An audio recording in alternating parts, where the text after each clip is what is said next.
Sejam todos bem-vindos ao Casalcast. Aqui você encontra dicas e orientações para sua vida amorosa e sua vida familiar. E hoje o tema é tão especial. Nós convidamos pessoas maravilhosas para trazer uma reflexão. E eu quero começar com essa pergunta. Você sente que às vezes no seu casamento vocês estão jogando um contra o outro, ao invés de jogarem no mesmo time? Parecem mais adversários do que parceiros? É sobre o que a gente vai falar aqui no Casalcast de hoje e como você pode reverter essa situação.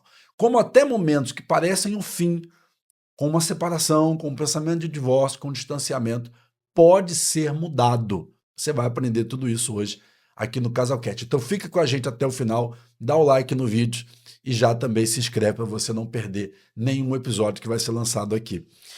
Conosco hoje, então, o casal Roger e Luciana, eles que são psicólogos clínicos, eles que têm 32 anos de casado, 25 anos de experiência liderando casais, são líderes do Ministério de Psicologia, né, do Ministério Missão Psi, aqui no Espírito Santo, em Vila Velha, e você vai conhecer um pouco mais da história deles hoje.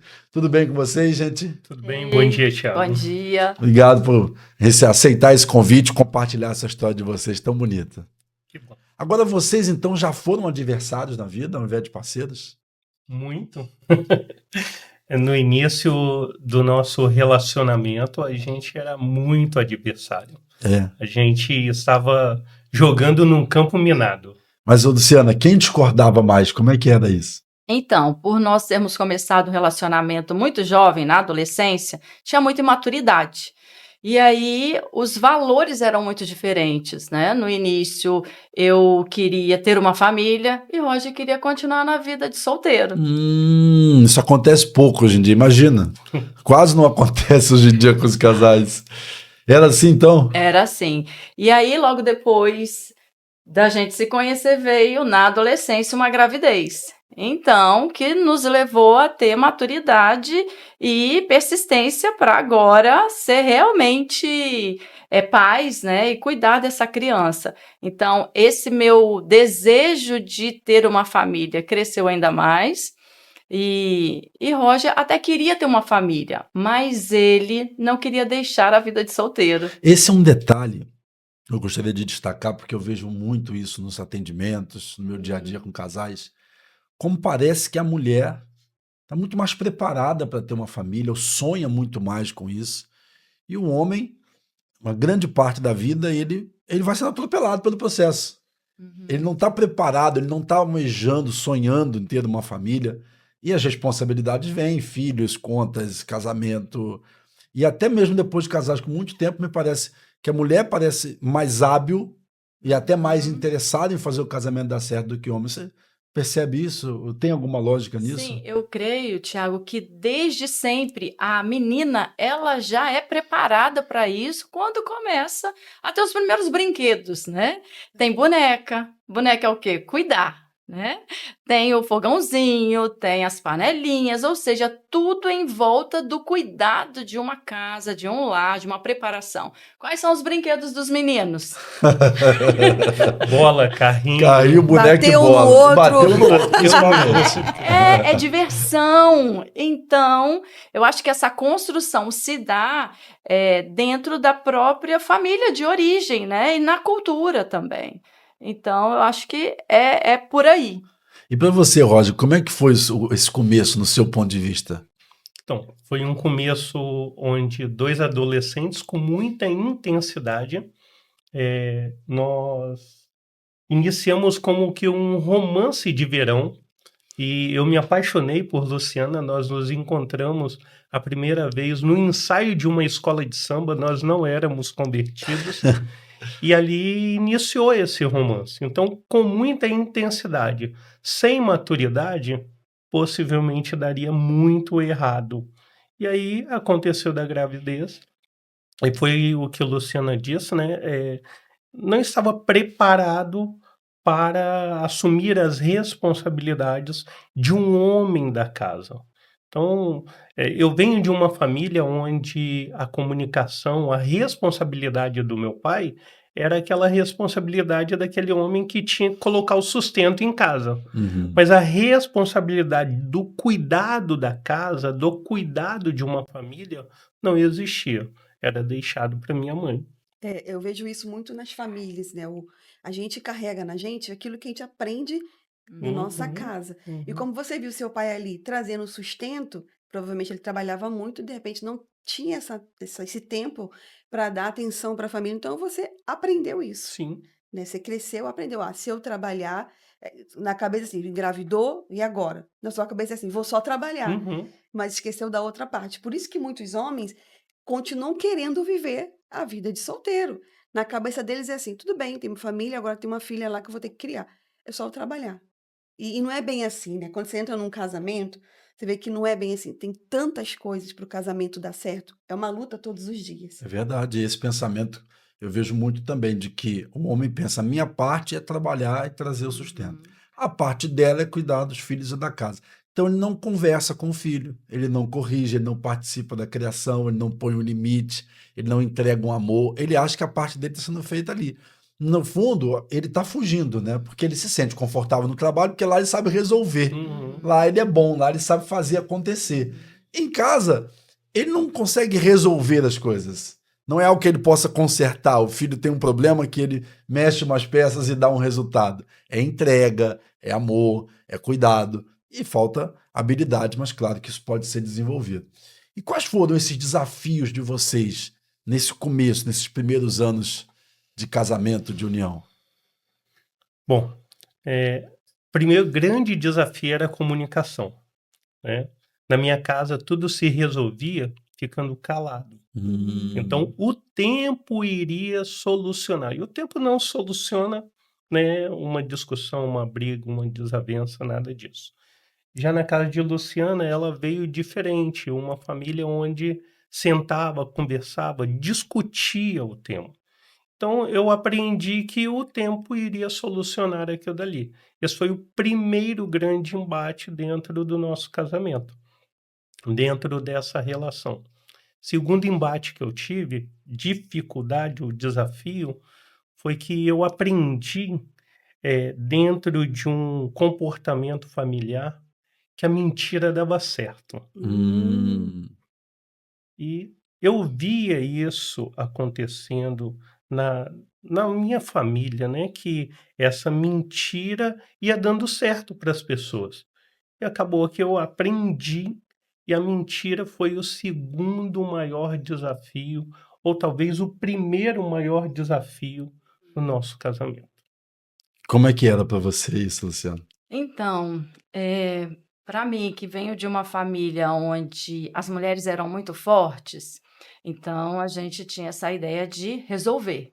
Então, eu venho de um casamento onde os meus pais eram separados desde os meus 5 anos, minha mãe então divorciada, minha avó separada, minha irmã separada, e de repente eu me vejo nessa relação. Então eu tinha um desafio de que eu queria fazer acontecer, eu queria muito ter uma família, mas eu não sabia como fazer, porque o que eu sabia era mandar, tinha que ser do meu jeito. Então, quando o Roger vem com essas dificuldades, eu queria impor muito a minha vontade, né? E isso acabava nos separando, era onde cada um jogava de uma maneira, né? E eu não via em nós assim uma saída, eu não via essa saída. Apesar de que o que me atraiu a Roger foi muito cuidado, carinho, ele era muito prestativo, muito amigo, muito parceiro, mas por outro lado tinha essa coisa da mentira que me trazia muita aversão. Então era uma relação de amor e ódio. Como é que você agia, se lembrando aí, quando você pegava as mentiras dele, uma mentira dele, como é que ficava o clima lá, como é que você reagia? Então, a gente até conversou sobre isso, que era o seguinte, eu já sabia que era mentira, mas eu queria ouvir dele, que era importante ouvir dele.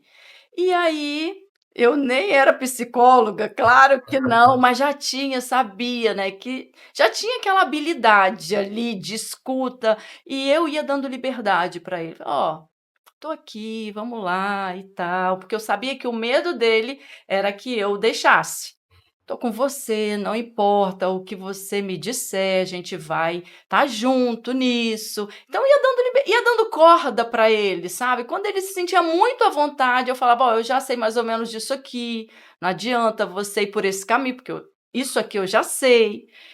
E aí, daqui a pouco ele soltava, eu falava, nossa, aí vinha a frustração, porque eu falava, poxa, sempre vai ter que ser assim, esse desgaste para eu ouvir dele a verdade. E então eu ficava muito frustrada, porque tudo que eu queria era que ele confessasse e falasse: "Olha, eu fiz isso". Sabe, Tiago, porque eu prezo muito pela verdade. Olha que eu nem conhecia o Senhor.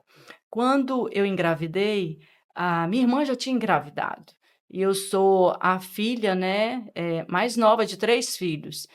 E tinha uma expectativa a meu respeito. E quando eu engravidei, eu falei: "Meu Deus, o que eu fiz, né? E a minha mãe?". Minha preocupação com a minha mãe, como ela vai receber isso? Havia uma expectativa grande de que comigo seria diferente. E de repente não foi. E eu decidi para mim mesma, eu tinha 18 anos. Eu decidi que a primeira pessoa que saberia seria a minha mãe. Ela não iria saber por outra pessoa.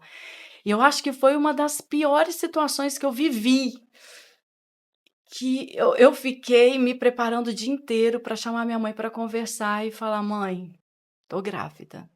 E para ela não ouvir de outra pessoa, falar: "Ó, fulana tá grávida", né, mas eu queria assumir essa responsabilidade, a responsabilidade era minha. Então, desde muito nova, eu trabalhei a autorresponsabilidade. Não sabia que estava fazendo isso, hoje eu enxergo que estava. Então, imagina, eu com esse comportamento lidando com alguém que tinha dificuldade em falar a verdade. Então esse era um ponto muito difícil para mim, me manter com ele. Imagino. Até porque a mulher, ela tem o detector. Não adianta os homens querer enganar a gente. Porque a gente fala muito isso nas nossas mentorias, que a mulher, quando vai para cima perguntando uma coisa, amigo, creia que ela já tem todas as provas. Ela não vai ali para errar, entendeu? Ela vai para ali. Tá mentindo, miserável. Você tá mentindo, mas tá tudo aqui. Eu já vi que tá aqui. Então Aí não adianta. um autocontrole, né, Ju? De dizendo falar, eu só quero que que você você fale a fale. verdade. Exato. Mas esse autocontrole muitos não têm, não. E você, Roger, como é que foi esse momento, assim? Teve esse começo do casamento de vocês. Como é que você se sentia quando ela fazia esse momento, conversava, pressionava, você colocava para fora alguma coisa? Como é que você se sentia como homem naquele momento? Bom, quando ela pressionava, literalmente eu me sentia confrontado, né? Colocado nas cordas, mas eu continuava negando, né? Porque esse conhecimento, esse padrão que eu aprendi era de sempre negar. Uhum. Então, sempre que Luciana vinha com a certeza daquilo que estava acontecendo, a minha atitude era de negação. Então, assim, quando ela pegava e colocava na mesa o que tinha acontecido, qual era a intenção que ela estava trazendo, não tinha muito diálogo, eu não sabia conversar, e isso foi um tratamento na minha vida depois que eu conheci a Cristo, porque eu fui em busca, mas naquele momento ali que eu me sentia pressionado, eu ficava calado. Só tinha só a fala de negação. Negar que não tinha acontecido, e depois tentava amenizar as coisas, aquela situação de problema, de caos, com o que Luciana falou, né? Com abraço, com fazendo algo para ela, com a prática de um serviço, né? Eu sempre fui bom em servir, sabe? O que eu aprendi do meu pai também sempre foi bom para servir as pessoas. Às vezes ele não servia bem dentro de casa, mas Hum. servia fora. E eu aprendi isso. Ao invés de resolver, a gente servia para tentar amenizar aquela situação. E não era resolvido o problema que a gente estava vivendo. E aí, diante disso, qual foi o pior momento que vocês viveram? Chegou o fundo do poço do casamento de vocês? Eu penso que o pior momento o nosso filho era pequeno e, como a Luciana falou aqui, eu não tinha assumido ainda um papel de homem, né? De um compromisso com Luciana. A gente residia dentro da casa dos meus pais e num dia a gente discutiu na presença de todos e Luciana pegou as coisas dela junto com o meu filho e saiu de casa. É um detalhe que, nesse momento, a gente não era casado. A gente foi morar junto, né? Então, nós ficamos aí quase um ano nisso. E aí, nesse dia, eu decidi sair e falei, não volto mais. Por causa de um padrão que eu não queria abrir mão, né? Uhum. De continuar tendo uma vida de solteiro. Eu ia jogar bola, saía do trabalho, ia jogar bola, chegava em casa de madrugada. E o nosso filho pequeno. Então, literalmente, foi um sofrimento para a Luciana e que eu não tinha. Não é que eu não tinha percepção, na verdade eu estava querendo só olhar para a minha situação, o que eu queria fazer. Sim. Isso era determinante para mim. Que é um egoísmo, de certa forma, né, da pessoa não querer abrir mão de algo que é importante para ela em função do que é importante para o outro, ou do aquilo que tem que ser feito pelos dois. Eu acho muito engraçado o homem, porque ele não quer largar essa vida dele, mas ele também não quer perder Sim, a mulher. sim. Eu fico pensando assim, o que deve passar na cabeça de homem? Porque, assim, sério, você tá lá, você tipo, não quer ser. Porque quando você casa, não é que é um controle, mas é uma responsabilidade. Uhum, Ele não quer perder essa responsabilidade, mas quer continuar vivendo a vida como se não fosse casado. sim. É uma coisa bem assim complicada. Tem homem que fala que não consegue entender a cabeça de mulher. Mas muitas vezes a gente também não consegue entender muito a cabeça do homem, não. É. Fazer essa escolha é importante, porque se a gente pensar, as duas vidas são boas. Uhum, É bom ser casado, é bom ser solteiro. Ser solteiro, você tem prós e contras. Tem coisas boas e ruins. Então você não dá satisfação a ninguém, seu dinheiro é só seu, você tem uma liberdade. Por outro lado, tem um vazio. Você não está construindo uma família, não tem alguém que te ama no final do dia para te receber. Então, bônus e ônus. Do outro lado, ser casado é maravilhoso também. E tem seus desafios. Você tem um amor verdadeiro, você tem alguém te esperando para chegar em casa, você tem um companheiro, alguma pessoa lutando com você. Mas, por outro lado, você tem responsabilidade. Seu dinheiro não é só seu, sua vida não é só sua, seus compromissos, suas responsabilidades que envolvem o casamento. Às vezes a pessoa está mais chata, você tem que lidar com aquilo. Faz parte. A questão é a pessoa escolher o que faz sentido para ela. uhum. Faz sentido para ela ser casada, então isso automaticamente tem que excluir a vida de solteiro. Seja, né, de esportes acima da média, seja de balada, seja de promiscuidade, ou seja, do que for. Do mesmo jeito, se a pessoa quer, se faz sentido para ela uma vida de solteiro, que ela seja sincero que ela não quer ou não está pronta para assumir um compromisso com ninguém. O problema é alguém que quer viver as duas vidas. Tem aquele filme To Life, né? Uhum. O cara quer viver duas vidas. Ele quer o bônus de ser casado, mas ele não quer perder o bônus de ser solteiro. Ele não quer enfrentar o ônus de ser casado e não quer abrir mão da vida que ele tem. Não dá para ter as duas coisas. É preciso fazer uma escolha e pagar o preço para viver por ela. Agora, como é que foi? Você foi para casa dos seus pais? Não, na época eu morava com um tio, uma tia. Antes de morar na casa dele, a minha mãe morava em Minas e eu voltei para casa dos meus tios. E aí fiquei lá durante um tempo e aí nesse tempo eu me converti. Foi aí que eu busquei a Deus e falei: agora, Senhor, me restaura. né? Porque eu saí muito detonada, assim, de tudo que tinha acontecido. E foi um tempo de uma virada mesmo na minha vida, assim, um divisor de águas, eu antes e depois. Eu percebi que Deus realmente estava me chamando para algo, para mudar a história, não só a minha história, mas a minha geração após mim, né? Porque eu estava ali agora com meu filho, eu já estava na terceira geração de famílias separadas. E foi exatamente esse o trabalho que Deus foi fazendo. Demorou um pouquinho, porque naquele dia eu saí com muito ódio dele. Muito ódio. Não queria nem ver na minha frente, né? Não queria, assim. Então foi realmente um milagre o que Deus fez, quase um ano depois. Levou mais ou menos isso? Mais Um ou ano menos separados? isso. Aham, sim. Poxa vida, que bacana. Porque assim, é no momento de maior dor, geralmente, que a gente para ouvir a Deus, né? E na minha família ainda não tinha esse... Cristo não estava na minha família, né? Na minha família de origem. Eu venho de uma família que a minha mãe tinha muitos irmãos.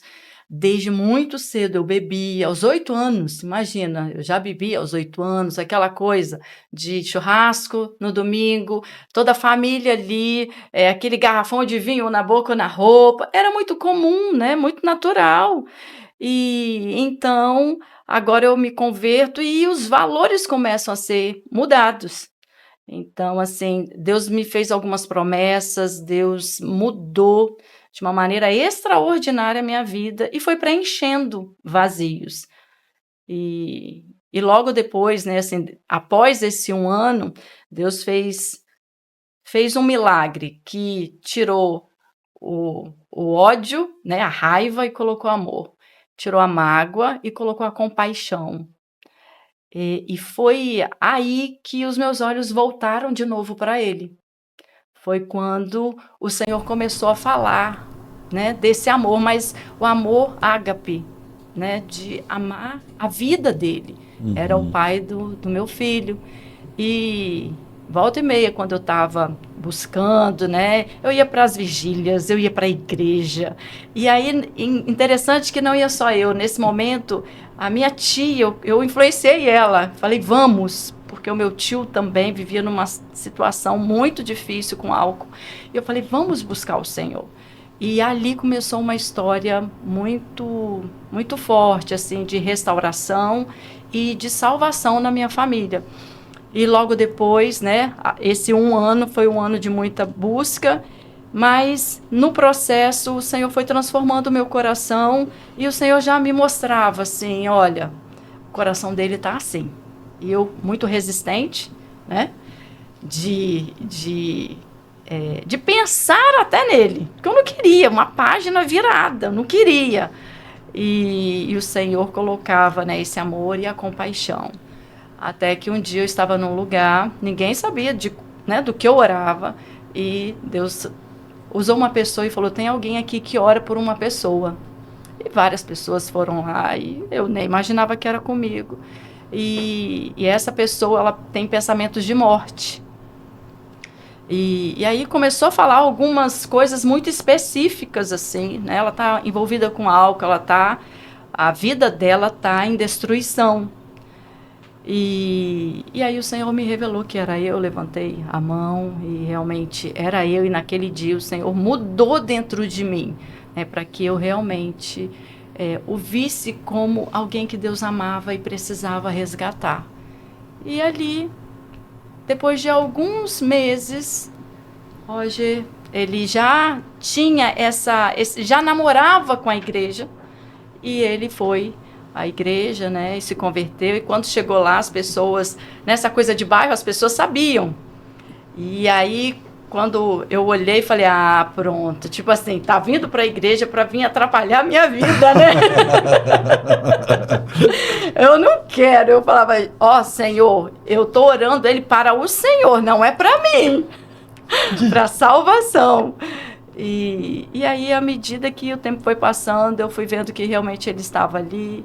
E algo que sempre me atraiu a Roger foi a maneira como ele me conquistava, né? Muito parceiro, muito amigo, muito carinhoso. E foi assim que ele se aproximou novamente. Interessante que quando eu vi que a coisa estava ficando séria, eu falei, Senhor, o negócio é o seguinte, ó. Eu comecei a fazer prova com Deus.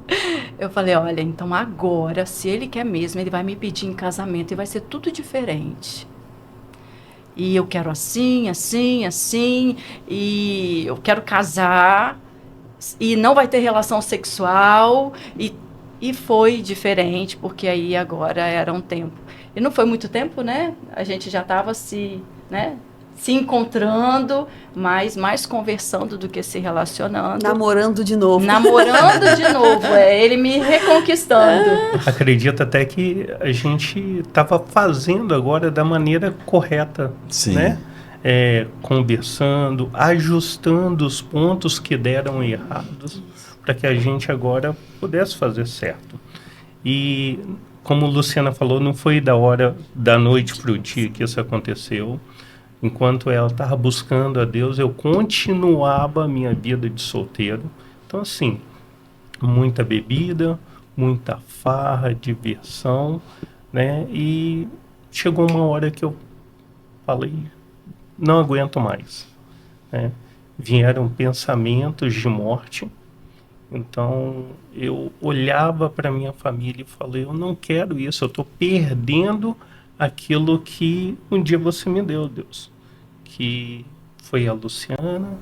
Então, eu idealizava uma família, só não sabia como construir. E aí foi quando eu me converti, fui buscar a Deus. E quando eu comecei a buscar a Deus, eu comecei a entender sobre essas responsabilidades que eu sabia que existia, mas não colocava em prática. A primeira ação que eu comecei a mudar, porque já não existia mais confiabilidade, Ixi. né? Então, desgaste, separação de quase um ano, eu comecei a demonstrar essa atitude de confiabilidade para a Luciana. E isso foi fundamental. Então, nós começamos a conversar, a dialogar. Foi um tempo muito bom, porque a Bíblia fala que a boca fala aquilo que o coração está cheio.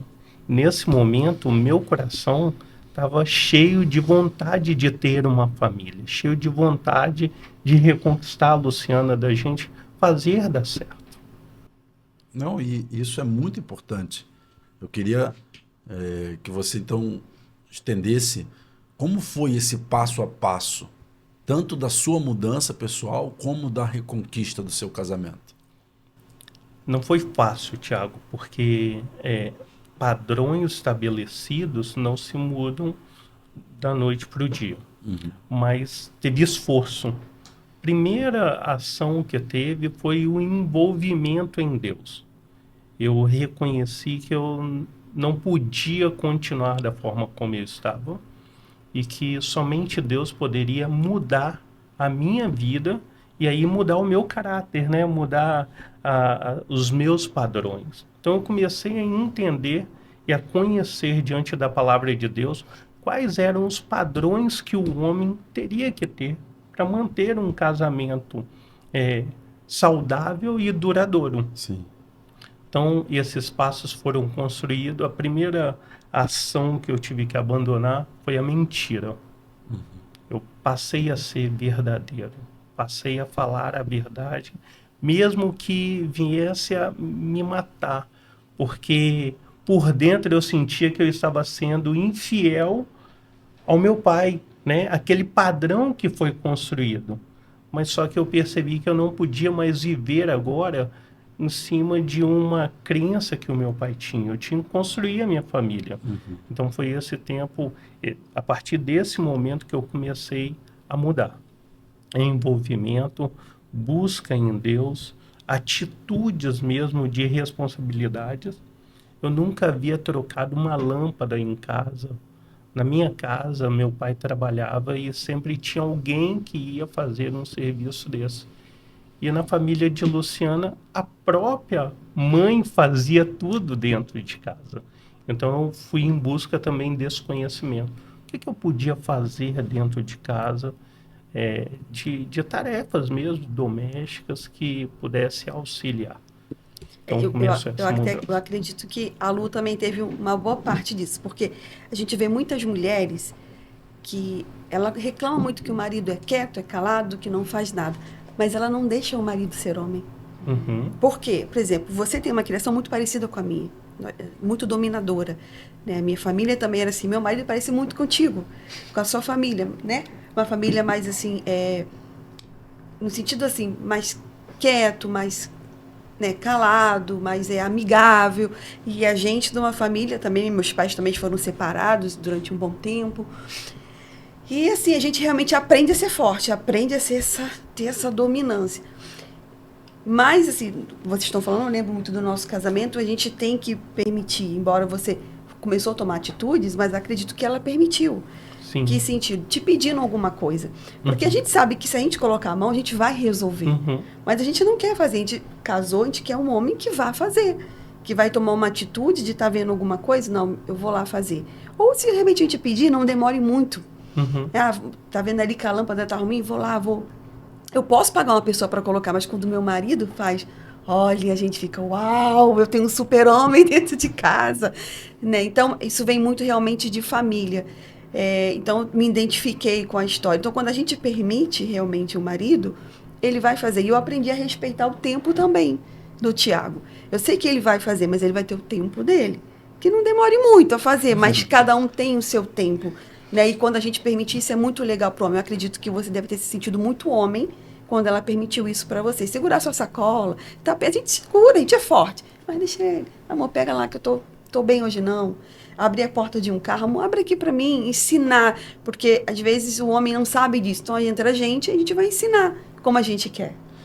E fala, Luciana. Eu penso que, sim, eu fiz esse caminho, mas foi duro.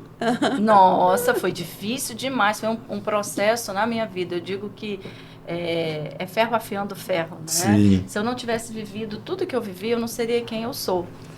E não teria mudado essa cultura e conhecido o que eu conheço hoje, mais exercitado, porque foi um exercício dentro de mim quando tinha algo que era para ele fazer, eu tinha que me segurar para eu não fazer. Então, esse era um dos problemas também, de guerra, que eu dava um dia, 2 dias, no terceiro eu já não suportava e o pau quebrava. Então, era essa guerra dentro de mim e eu precisei, sim, mergulhar no Senhor, ler muito, fazer muita, né, aprender muito sobre mulher, sobre o papel da mulher, sobre submissão e dar um passo atrás. Eu digo que foi necessário deixar um vazio, porque como eu era muito dominante, era muito líder, né? Eu fui forçada a isso para sobreviver. E eu ouvi claramente, assim, no meu processo, Deus falando, vem, deixa ele agora, vem. E eu precisei me conter para ele crescer. E, de verdade, quando eu vi ele fazendo, dava aquela alegria, né? Aquela emoção de se sentir realmente cuidada, né, por alguém. Eu não preciso ir lá fazer, tem alguém que vai fazer. Ele está vendo os pequenos detalhes também, não só o grande que é trazer o alimento para casa, mas os pequenos ele também está olhando. Uau, que legal.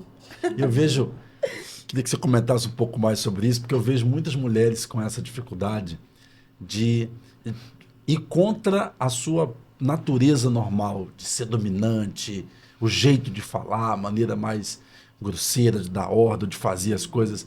E a gente fala, olha, não, o caminho não é esse. E elas acham isso difícil. Aí, ouvindo de um homem, talvez, né, não recebam bem quando eu falo. Eu queria, então, que você falasse como também uma pessoa que viveu isso, né? Como que uma mulher consegue equilibrar o seu temperamento dominante para permitir e até conduzir que seu marido assuma esse papel de liderança na casa? Olha, o autoconhecimento é fundamental. Então, todo esse processo que nós começamos a buscar, né, com as dificuldades, nós fomos buscar alguns cursos e eu lia muito. no momento das dificuldades, eu fui até meu pastor e falei, ó, tá acontecendo isso.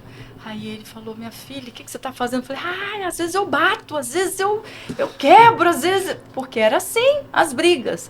Aí ele colocou a mão e falou, minha filha, não faz isso. Quando você coloca ele pra fora, tem um monte assim querendo. Aí eu lembro que ele tirou da prateleira dele vários livros e falou, toma, vai ler esses livros aqui. E eu comecei a aprender. Porque eu não sabia fazer aquilo, porque eu não sabia como fazer. E era o que eu via. Então, eu só reproduzia. Então, assim, eu comecei a aprender sobre o meu lugar, a minha função, os valores de Deus, o que Deus tinha estabelecido para a mulher. Então, eu vejo que o autoconhecimento é o início. Para você se dar conta e se enxergar nesse lugar de, eu estou num lugar indevido. E aí começou a me trazer um mal-estar. Falei, nossa, esse lugar não é meu. Sabe aquela vergonha de estar num lugar, de repente falar mais alto, eu nunca fui de constranger ele, mas depois o negócio... Então, foi um processo dentro de mim de autoconhecimento, de buscar em Deus como fazer. Senhor, então me ensina como eu faço. E aí eu dava os passos atrás. Então, assim, como que se dá isso? Eu penso que é a partir do autoconhecimento. Porque se você quer um bom relacionamento, você precisa ser uma boa pessoa nesse relacionamento. E o que é uma boa pessoa? É você saber qual é o seu lugar, qual é a sua função, qual não é a sua função. E aí, Tiago, eu descobri também que eu podia descansar no peito dele. Que libertação! Quando eu dei um passo atrás e eu comecei a desfrutar desse descanso, dele falar assim comigo, vai ficar tudo bem. Eu só queria ouvir isso dele, vai ficar tudo bem, a gente vai conseguir. Ainda que não fosse, né? Verdade, O cenário não era favorável. Mas quando eu descobri que eu podia descansar, eu falei, nossa, que lugar bom, é isso que eu quero. E eu comecei a desfrutar disso e sair, né, desse peso que era carregar tudo, fazer tudo no meu tempo. Então foi um processo, assim, eu digo que foi um processo maravilhoso em mim. E automaticamente, Thiago, isso gerava segurança, né? Algo que eu não conhecia, começava a fazer e aí gerando segurança. Então me motivava a continuar nesse processo, porque o resultado agora é diferente. Uhum. É um resultado satisfatório, com alegria, e isso também gerava uma atitude de um comportamento de um homem de casa. Muito legal isso. Legal que vocês dois quiseram mudar. Tiveram a vontade. E onde houver a vontade, haverá um caminho. Sim. Onde tem a vontade, tem um caminho. Porque eu vejo que muitas mulheres, elas olham assim, não, só o outro tem que mudar. Porque o erro do homem geralmente é mais grave, assim, é mais evidente. Ou a imoralidade, ou é a mentira, ou é a falta de responsabilidade, é mais evidente. A mulher, os motivos dela, as ações dela são muito nobres. Ela está muito preocupada com a casa, com o filho, com o relacionamento. Então ela não percebe que, por vezes, ela peca na intensidade. O que ela está falando é correto, o jeito que ela está falando, que talvez não está. Né? O que ela está pedindo é correto, mas a maneira que ela está tratando esse assunto, às vezes com humilhação, às vezes com pressa, com ansiedade, com desrespeito, com cobranças excessivas, não está legal. E é difícil para muitas entender isso, que embora os motivos são nobres, por vezes as ações não estão sendo. Que ela precisa talvez encontrar um ajuste, um equilíbrio, que a maior força dela não está exatamente na ira, nessa intensidade de força, mas está na leveza, no equilíbrio, na sabedoria. No controle, né? Às vezes é no controle. Mas eu tive uma experiência muito forte logo no início desse processo de dor, que foi um momento orando, só eu e Deus falou comigo, Luciana, você é insubmissa, você está em pecado. E ele estava lá, na farra, né? E eu falei, Deus, mas como assim? Eu tô em pecado? Tô aqui. Aquela religiosidade, né? A santa. Tô aqui orando, buscando, e ele tá lá, e eu que tô em pecado. E Deus falou: sim, sim, minha filha, você não ama ele como eu amo. O amor tudo suporta, tudo espera e em tudo crê. Então, creia. Aquele momento ali de Deus me fez mudar. E eu cheguei naquele dia, a gente já tinha tido uma briga feia, e eu cheguei e falei com ele assim: eu preciso conversar com você. E ele já me olhava assim, né? Porque qualquer conversa já era uma guerra. E aí eu falei: eu quero te pedir perdão. Aí ele: te pedir perdão, porque pelas vezes que eu não te honrei, que eu não te amei. E naquele momento eu não estava me humilhando diante dele, eu estava me humilhando a mim mesmo, era algo muito forte, assim. Porque Deus me falou: "Minha filha, você quer dar continuidade naquilo que sua avó foi, naquilo que sua mãe foi, naquilo que sua irmã viveu, ou você quer uma nova história?". Falei: "Deus, eu quero uma nova história". Então eu decidi obedecer ao Senhor. E depois dessa conversa, eu só perguntei a ele: "Você quer falar alguma coisa?" E ele: "Não". Eu falei: "Ok". E ele saiu. Na época ele foi para casa da mãe, porque a gente estava, né, ele foi desceu, enfim. E eu fiquei ali, e naquela noite eu dormi sozinha, e eu orei a noite toda, assim, e eu sentia Deus, e eu sentia Deus. Eu sentia Deus falando comigo: "Hoje muda a história da sua família, não só a sua história, mas as gerações". E isso me Amém. impactou para que, né, o meu filho ali vivesse algo diferente. E hoje eu tenho a alegria de ver o meu filho casado, né, 10 anos, com uma netinha linda, pastores. Então, assim, valeu a pena. E aí, eu quero ouvir o seu ponto de vista dessa conversa que ela estava detalhando, Rose. Bom, quando nós tivemos essa conversa, eu também percebi que a Luciana estava mudada. E teve um versículo, Salmo 19, que fala bem assim: Senhor, me guarda dos meus pecados intencionais, para que eles não me dominem. E aquilo dali começou a mudar a minha história de vida. Porque no final ainda fala assim: o Senhor é minha rocha e o meu resgatador. Eu precisava ser resgatado. Eu precisava me transformar em um homem. Então foi quando eu comecei a tomar atitudes onde isso seria fortalecido o meu casamento. E essa conversa foi uma conversa determinante, porque as nossas conversas não terminavam bem, sempre terminavam em briga. E aquela conversa terminou até com depois uma proposta de um jantar que a Uau. Luciana fez. E aí nós jantamos juntos e dali a gente conseguiu começar uma vida nova. Uma vida alinhada segundo os planos, propósitos de Deus. Mas você não ficou surpreso, não, ou assustado? Sim, sim, porque quando tinha assim, quero conversar com você, já gerava uma ansiedade, uma aflição, o que vem daí, né? E normalmente vinha muita cobrança, muita briga, verdades que ela falava e que eu entendi que era uma perseguição. Uhum. Então eram verdades. Você Eram dava verdades, motivos, sim, mas ao mesmo tempo sentia ofendido pelo que ela falava. exatamente. Sentia assim, não, isso que ela está falando, por que que ela está falando? É, a questão da insubmissão, né, era algo que pegava no nosso relacionamento.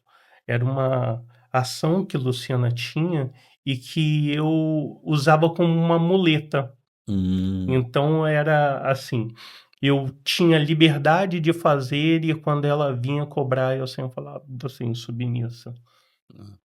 ainda acusava Você jogava a ela, culpa nela. jogava a culpa nela. O homem já nasce sabendo fazer isso, né? Você é Joga. mandona, manda aí você. É você que manda. Resolve. Resolve. Isso.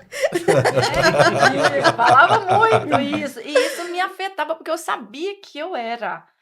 E eu estava num processo, né? Em que momento entrou a psicologia na vida de vocês, a formação de vocês? Em que momento vocês foram buscar por isso? Então, à medida que nós fomos crescendo em Deus, nós já nos envolvemos com um trabalho de casais. Então, fizemos vários cursos, a busca por transformação, por melhoria de casamento, e foi melhorando mesmo. E, num certo momento, Roger começou, e eu dei apoio, né? Roger começou a faculdade de psicologia. Uhum. Em 2006 foi quando eu fui buscar, né, a formação, porque precisava também de uma admiração, né, da Luciana por mim nessa área profissional. Uhum. Não dava para eu continuar mais sem uma formação. Eu fui buscar em 2006, iniciei a faculdade e concluí em 2010. De lá para cá, venho trabalhando nessa área da psicologia. E aí, logo depois, ele finalizando, eu entrei. Então, no último período dele, eu entrei, fui realmente capturada por ele, por aquilo que ele trazia, e comecei a ver que fazia muito sentido, porque eu queria também para minha vida, né? E eu lia os textos, os livros, e falei, eu vou fazer isso aí também, eu quero. E ele sempre me deu muito apoio, falou, vamos. E aí, ele finalizando, e eu comecei a trajetória, e deu muito certo, graças a Deus. Eu costumo sempre dizer muito assim, que a ciência e a fé têm que andar junto. Sim. A gente tem ali Deus, porque o que acontece?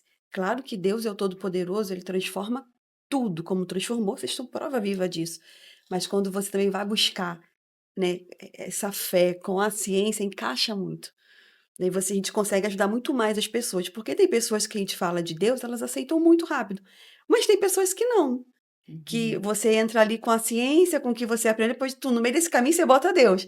É mais fácil da pessoa digerir. Então, é muito importante essa parte, né, da gente buscar esse conhecimento, porque eu vejo muitas pessoas só indo no caminho só da igreja, só buscar Jesus como se fosse mágico, ele vai resolver. Jesus vai resolver, ele resolve. Mas também a gente tem que buscar conhecimento, porque embora você buscou ali na fé, mas você falou que leu, que foi buscar leitura, conhecimento para poder mudar a sua vida, poder mudar o seu comportamento com o seu marido. Inclusive, foi um caminho que nós fizemos, né? Conhecimento para melhorar o nosso casamento. Uhum. Porque eu só tinha vontade, mas eu não sabia como. E nós precisávamos ali, então, estudar sobre isso. E foi o que a gente começou a fazer mesmo antes de ir para a faculdade. Não basta só se especializar, né, na área profissional. A gente entende que primeiro a gente tem que se especializar em nós, Sim, para depois até também se tornar um especialista na relação. sim. Porque quando eu me conheço, eu tomo consciência para melhorar, né? Para ser esse melhor nessa relação. E as pessoas estudam para tudo, menos para casar. Estuda para dirigir um carro, estuda para o seu trabalho, para mexer num programa de computador. O casamento que a gente acha que vai saber fazer. E é a coisa mais desafiadora da história humana, né? Manter uma relação, ter uma família. Cada vez a gente tem visto o número de divórcios aumentar e de pessoas desistirem de casarem. Então é a parte que eu penso como vocês, que a pessoa precisa investir em conhecimento, tanto em autoconhecimento, sobre si mesmo, como em conhecimento da relação. Porque aí ela vai entender que não basta só o amor, o desejo de estar junto, a vontade é o primeiro, tem que querer, mas o conhecimento me traz as ferramentas, as chaves para abrir as portas que estavam fechadas na minha vida. E eu sei que foi um processo, não foi de noite para o dia, mas eu queria agora entender como é que está hoje. Vocês têm os filhos, estão casados, né? Como é que está a vida de vocês hoje? Bom, uma vez nós fomos ministrar em uma igreja para casais e a gente falou, nossa filha estava para casar e eu acabei falando assim, eu não vejo a hora da minha filha ir embora, ter a vida dela. Muitas pessoas ficaram assustadas, mas literalmente nós estávamos desejando, porque era papel cumprido, né? Fechamos esse ciclo. E nós começamos a planejar isso, né? Como que seria a nossa vida após o casamento dela. Então nós já colocamos em prática antes do casamento algumas ações, algumas atitudes para a gente se fortalecer cada vez mais, não foi, amor? Sim. E é interessante que, à medida que a gente foi construindo isso, né, nós temos o Felipe e a Amanda com a diferença de 8 anos. Então, quando o Felipe casou, ficou a Amanda em casa. Então, a gente teve muito tempo para estar com ela ali, para orientar, para ela viver filha única, né, e Sim, dar toda a atenção para exclusividade. ela. Então, quando chega ao final desse ciclo que ela casa, foi uma sensação de realização, cumprimento, né? Conseguimos, vencemos, porque a gente orava por isso. E então foi uma realização nossa, né? Dos três, minha, de Roger e dela. E a gente já falava, nós dois, né? Agora a gente vai viajar sozinho, porque até então tinha ela tiracolo, né? E foi o que nós fizemos. Ano passado, nós fizemos 31 anos de casado. E Roger me deu um presente aí, me levou para Nova York Olha. para celebrar. Essa é a parte boa. Roger, ele me leva, ele vai, ele fala, vamos, sabe? A gente precisa, a gente merece, bora. E ele preparou essa viagem e nós fomos e foi 30 dias lá e foi nossa lua de mel, né? Foi. A Amanda casou em outubro, em fevereiro, que a gente faz aniversário de casamento em fevereiro, nós estávamos lá. Foi a primeira viagem sem filhos, né? Sim, muito legal isso. Vocês não estão sofrendo com esse ninho vazio, né? Vocês se prepararam para isso, estão desfrutando disso. E a história de vocês é a prova de que é possível deixar de ser adversários e serem parceiros. É possível mudar padrões familiares e estabelecer um novo padrão. Mas isso tudo com essas aplicações que vocês mostraram aqui, de identificar os conflitos, identificar as raízes desse conflito no comportamento, no emocional de cada um, decidir mudar, buscar ferramentas para transformar a mentalidade e praticar novamente, refazer, continuar o processo. E isso mostra como é capaz, sim, um casal de mudar a sua realidade. Eu queria agora, para a gente chegar numa conclusão, do seguinte: se você, o Roger, puder dar um conselho ou resumir a sua história, o que você diria para um homem que está na situação que você estava no passado, mentindo, vivendo a vida de solteiro, separado da mulher, quase perdendo o casamento? O que você diria para ele? Como é que ele pode mudar a sua história? Primeiro, buscar em Deus essa força que talvez você ache que não tenha, e realmente não tem, e saber que Ele pode te dar as ferramentas, mas você vai ter que se esforçar, porque o resultado não vem sem esforço. Então, o esforço é fundamental para que a gente coloque em prática, para que os resultados se tornem favoráveis.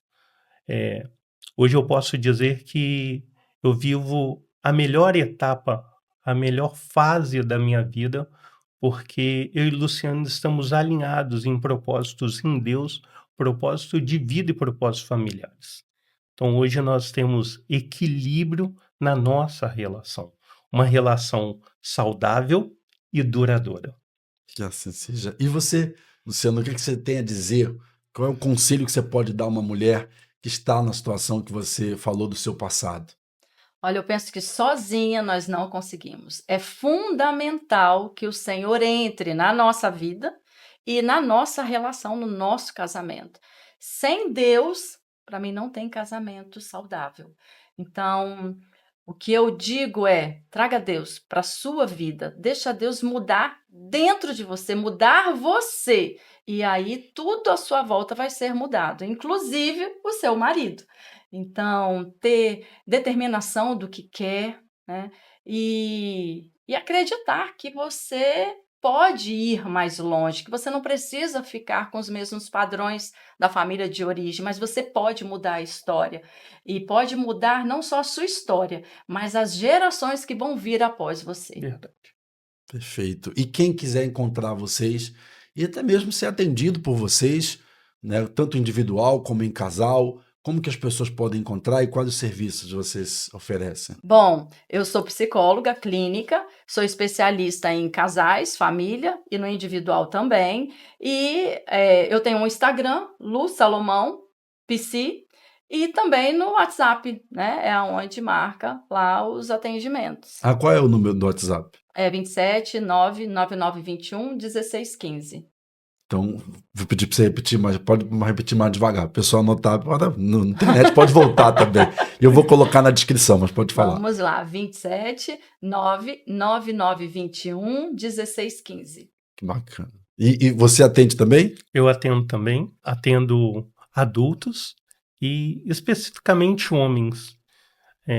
A forma de me procurar é através do WhatsApp, no telefone 27 999265630. Uhum.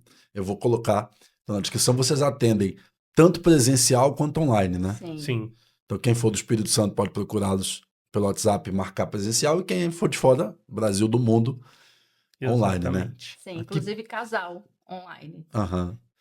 Você, então, que nos assistiu até agora, gostou dessa conversa? Escreve aqui no comentário agora, a partir desse momento, que vocês serão parceiros na vida. Qual foi o ensinamento, qual foi o destaque que mais chamou a sua atenção? Escreve aqui no comentário, gostaria muito do seu feedback desse episódio tão rico desse Casalcast. Dá o like no vídeo, inscreve-se no canal para você não perder os próximos episódios.